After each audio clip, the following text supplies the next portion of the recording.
ආශිර්වාදමත් දවසක්. අද දවසෙත් අපි බලන්න යනවා දෙවියන්වහන්සේගේ වචනෙන් ඇදහිල්ල සම්බන්ධව. ඇදහිල්ල සම්බන්ධ නැවත උත්පාදන ලැබුවෝ කිතුණුවෙක් ලෙස දෙවියන්වහන්සේගේ දරුවෙක් ලෙස ඔබ ඇදහිල්ල සම්බන්ධව දැන ගැනීම ඉතාමත් වැදගත්. හේබ්‍රව් 11 වෙනි පරිච්ඡේදයේ 6 වෙනි පදයේ. නමුත් ඇදහිල්ල නැතුව උන්වහන්සේ ප්‍රසන්න කරන්නට නොපුරවන මක්නිසාද දෙවියන් වහන්සේ වෙතට ළඟා වෙන්නා විසින් උන්වහන්සේ විද්‍යාමාන බවත් උන්වහන්සේ සොයන්නන්ට විපාක දෙන කෙනෙකු බවත් විශ්වාස කරන්නට ඕනෑය. නැවත මුල් කොටස නමුත් ඇදහිල්ල නැතුව උන්වහන්සේව ප්‍රසන්න කළ නොහැක. ඇදහිල්ල නැතුව දෙවියන් වහන්සේව ප්‍රසන්න කළ නොහැක. ඔබ ගායනා කරන්න වෙන්නේ ඇදහිල්ල. ඔබ යාඥා කරන්න වෙන්නේ ඇදහිල්ල. ඔබට වචනීය ප්‍රකාශ කරන්න වෙන්නේ ඇදහිල්ල. ඔබ කරන හැම ක්‍රියාවක්ම ඔබට කරන්න වෙන්නේ ඇදහිල්ල. ඒතර ඇදහිල්ල නම් කුමක්ද?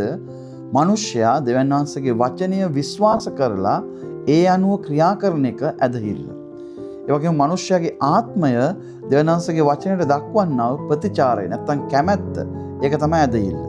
ඒ වගේම ශුද්ධාත්මයන් වහන්සේ ඔබට දැන්නෝ දේ මත ඔබ ක්‍රියා කරන එක ඇදහිල්ල. ශුද්ධාත්මයන් වහන්සේ වචන එකක් ලියලා අනින් තව එකක් කියන්නේ උන්වහන්සේ කතා කළොත් වචනේ කොහේ හරි තියෙනවා. ඒ වගේම තමයි දෙවියන් වහන්සේගේ වචනේ පවසන දේ ඔබ දිගින් දිගටම නොකොඩවා එක ලෙස පැවසීම ඇදහිල්ල. ඒක තමයි ඇදහිල්ල. නිසා ඇදහිල්ල නැතුව දෙවියන් වහන්සේ ප්‍රසන්න කළ නොහැක. ඔබ කරන හැම දෙයක්ම ඔබට කරන්න වෙන්නේ ඇදහිල්ල. ඒ නිසා ඔබ ඇදහිල්ල තේරුම් කර ගැනීම ඔබට ඉතාමත් යහපත්. God bless you.